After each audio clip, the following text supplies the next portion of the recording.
Warahmatullahi wabarakatuh. Waalaikumsalam warahmatullahi wabarakatuh. Alhamdulillah kita berjumpa lagi pada semester 1 ini. Sudah lama kita tetap muka dalam aktivitas tetap muka. Silakan terlebih dahulu untuk ketua kelas membaca doa sebelum mulai pembelajaran. Duduk siap, Kak. Berdoa mulai.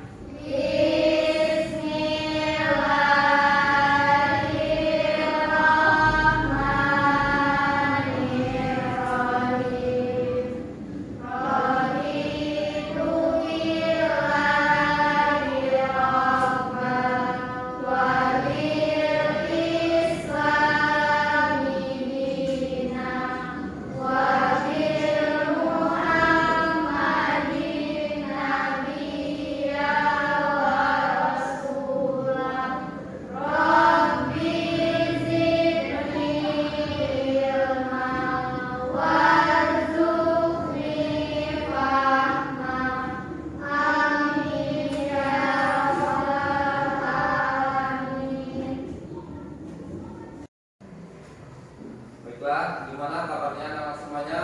Alhamdulillah, luar biasa. Allahu Akbar. Alhamdulillah. Baiklah, sebelumnya di sini saya akan Bapak absen terlebih dahulu ya. Agis, Hadir. Amelia, Hadir. Hendra, nggak hadir ya? Nabila, Hadir. Rika, Hadir. Susi. Hadir. Oke, jadi semuanya hadir, cuma Imam yang hadir. Baiklah, alhamdulillah kita masih bisa bertemu kembali. Kemarin kita sudah membahas tentang konsep ilmu fikih dalam Islam.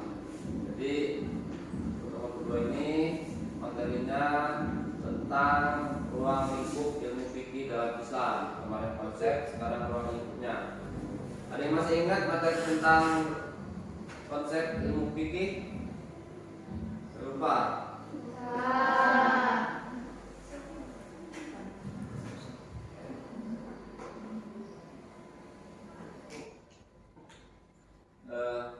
Kita membahas ya. Jadi konsep ilmu fikih dalam Islam yaitu menjelaskan tentang pengertian fikih dan pengertian menurut para tokoh dan para ulama. PR sudah disusun semua? Sudah. Jadi kita lanjut ke materi yang kedua.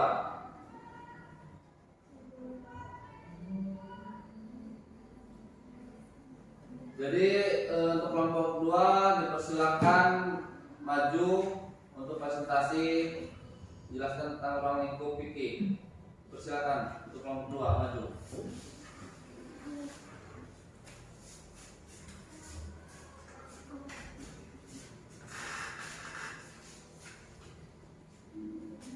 Baiklah, kami buka. Assalamualaikum warahmatullahi wabarakatuh. Waalaikumsalam warahmatullahi wabarakatuh. Berdirinya kami di sini, kami akan mempresentasikan tentang ruang lingkup dalam Islam. Saya Elva Yunisa bersama rekan saya Melia Sari.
ketiga, hukum-hukum munakahan atau pernikahan ini sering juga disebut dengan hukum kekeluargaan.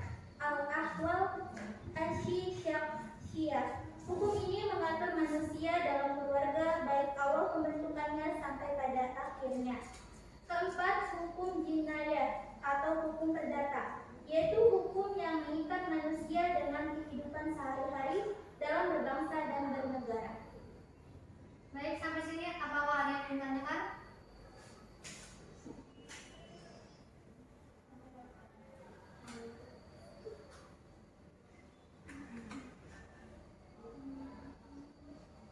Izin bertanya. Jelaskan hadis yang terdapat di dalam makalah kelompok 2. Izin menjawab. Di antara manusia ada orang yang Allah inginkan kebaikan padanya. Kita berharap mudah-mudahan kita termasuk orang yang diinginkan oleh Allah untuk mendapatkan kebaikan tersebut. Tentunya kita tidak ingin kita termasuk orang yang Allah kehendaki keburukan ada pada diri kita. Rasulullah SAW bersabda, barang siapa yang Allah inginkan kebaikannya padanya, Allah akan pastikan ia dalam masalah agama. Kefakihan adalah pemahaman yang Allah berikan kepada seorang hamba. Pemahaman yang lurus tentang Al-Quran dan hadis didasari dengan kebeningan hati dan akidah yang sahih. Karena hati yang dipenuhi oleh hawa nafsu tidak akan dapat memahami Al-Quran dan hadis dengan benar. Ada lagi? Izin bertanya, sebutkan hukum-hukum hubungan manusia dengan sang Khalik. Izin jawab. Hukum jenis ini tercermin dalam rukun iman. Hukum ini dipelajari dalam ilmu tauhid dan ilmu asuluddin atau ilmu kalam. Apakah ada yang ingin lagi? Banyak. Sebutkan hukum-hukum fikih tentang pernikahan. Izin menjawab. Macam-macam hukum nikah dalam Islam dikutip dari Islam. Nomor 1, wajib. Hukum nikah menjadi wajib bila seorang telah mampu baik secara fisik maupun finansial. Sedangkan bila ia tidak segera menikah dikhawatirkan berbuat zina. Yang kedua, sunnah. Dasar hukum nikah menjadi sunnah bila seseorang menginginkan sekali punya anak dan tak mampu mengendalikan diri dari berbuat zina. Baik, itu saja presentasi dari kami. Kami akhiri. Wassalamualaikum warahmatullahi wabarakatuh. Waalaikumsalam warahmatullahi wabarakatuh.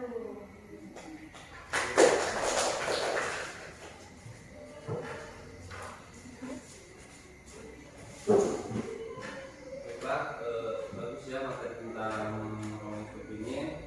Nomor 2, ruang lingkup fikih dalam Islam. Apa sih ruang lingkup itu? Ruang lingkup itu adalah sebuah golongan. Jadi dalam fikih jelaskan ada 4 ruang lingkup yang terdapat pada ilmu fikih, yaitu pertama, hukum yang berkaitan atau berkalian dengan hubungan manusia dengan Khaliknya atau kepada Allah Subhanahu wa taala. Jadi hukum-hukum yang berkaitan dengan manusia dengan Khaliknya itu seperti hukum ibadah, sholat sunat, dan sholat wajib. Yang kedua yaitu hukum-hukum yang berkaitan dengan muamalat, yaitu hukum-hukum yang mengatur hubungan manusia dengan sesama manusia, baik secara pribadi maupun secara kelompok dalam segi transaksi finansial. Nah, jadi sudah jelas yaitu transaksi berkaitan dengan jual beli, hukum riba dan lain-lainnya. Setelah itu yang ketiga ada hukum-hukum munaqahah. Apa itu munaqahah? Ada yang tahu? Yaitu hukum tentang pernikahan. Jadi tentang hukum pernikahan ini membahas tentang hukum kekeluargaan atau biasa disebut al-ahwal asy-syakhsiyah. yaitu hukum mengatur manusia dalam keluarga baik awal pembentukannya sampai pada akhirnya. Yang terakhir itu yang keempat, ada hukum jinayah atau hukum perdata, yaitu hukum yang mengikat manusia dalam kehidupan sehari-hari dalam berbangsa dan bernegara. Sini saya sedikit membahas ya dari pertanyaan-pertanyaan anak-anak semuanya. Itu pertanyaan yang pertama, jelaskan hadis yang terdapat dalam makalah. Hadisnya yang berbunyi, barang siapa yang Allah menghendaki baik menjadikan orang itu paham dengan agama. Hadis riwayat Bukhari dan Muslim. Jadi dalam hadis ini menjelaskan, yaitu tentang dijadikannya paham terhadap agama. Dari sudah dijelaskan. Jadi di antara manusia ada orang-orang yang Allah Subhanahu Wa Taala inginkan kebaikan kepadanya. Jadi kita sebagai manusia berharap mudah-mudahan kita termasuk orang-orang yang diinginkan oleh Allah Subhanahu Wa Taala.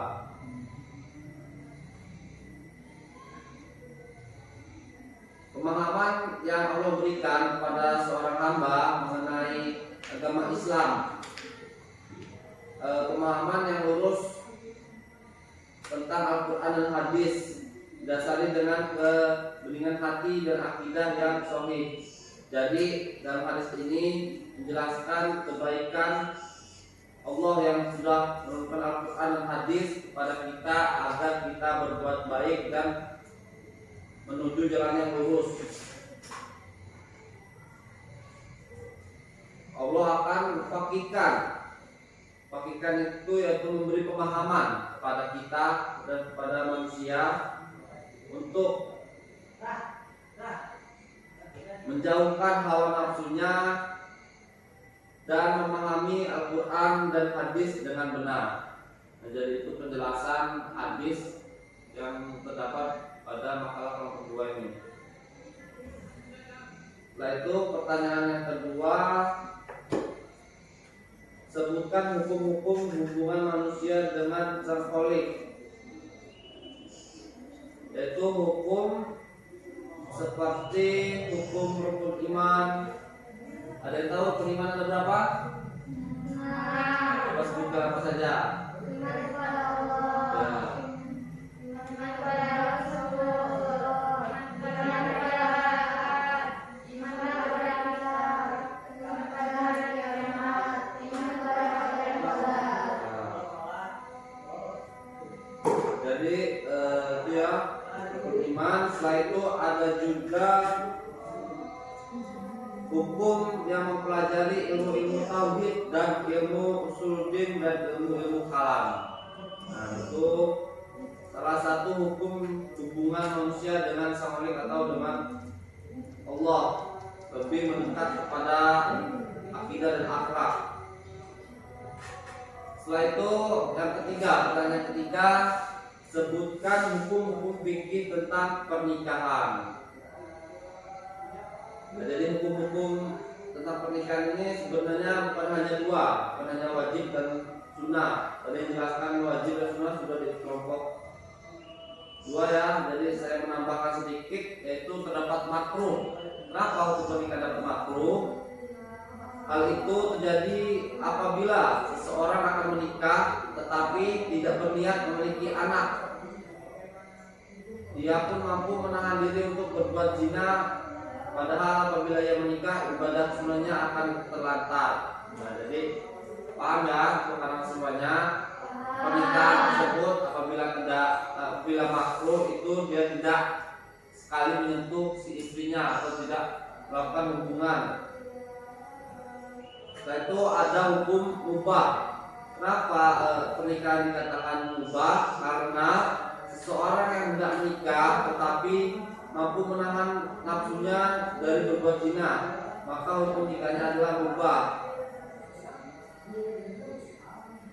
sementara ia belum berniat memiliki anak dan seandainya ia menikah ibadah sudah tidak sampai telantar. Jadi sama saja seperti hukum makruh. Setelah itu kelima ada haram. Kenapa dikatakan haram dalam pernikahan? Apabila hukum nikah menjadi haram, ia menikah justru akan merugikan istrinya karena ia tidak mampu memberi nafkah lahir dan batin, ataupun jika ia menikah akan mencari mata pencarian yang haram. Padahal sebelumnya ia sudah berniat menikah dan mampu menahan nafsu dari zina. Nah, ya dikatakan haram ini ia mencari nafkahnya seperti dari mencuri ataupun korupsi dan lain-lain. Nah, mungkin itu ya penjelasan dari kelompok 2 mengenai ruang lingkup ilmu fikih. Sampai sini paham untuk ruang lingkup ilmu fikih? Paham. Baiklah, mungkin waktu juga sudah tidak memungkinkan. Saya harap dibaca-baca kembali materi yang pertama dan yang kedua ini, jangan sampai lupa. Setelah itu ada PR, dipersilakan dicari ayat-ayat Al-Quran yang berkaitan dengan ruang lingkup ilmu fikih. Susun untuk minggu depan. Setelah itu dipersiapkan juga untuk kelompok 3 melanjutkan presentasinya. Oke, cukup pertemuan kita pada pertemuan kedua ini. Dipersilakan kepada ketua kelas pemimpin doa. Ibu siapkan, berdoa mulai. Bismillahirrahmanirrahim. Wal asri innal insana lafi khusri illal ladzina amanu wa amilus solihati wa tawasaw bil haqq wa tawasaw bis sabr. Shadaqallahul azim. Baiklah, saya tutup kelas ini dengan membaca doa kifaratul majelis. Subhanakallah wa bihamdika asyhadu an la ilaha illa anta astaghfirullah wa atubu ilaik. Saya akhiri. Wassalamualaikum warahmatullahi wabarakatuh. Waalaikumsalam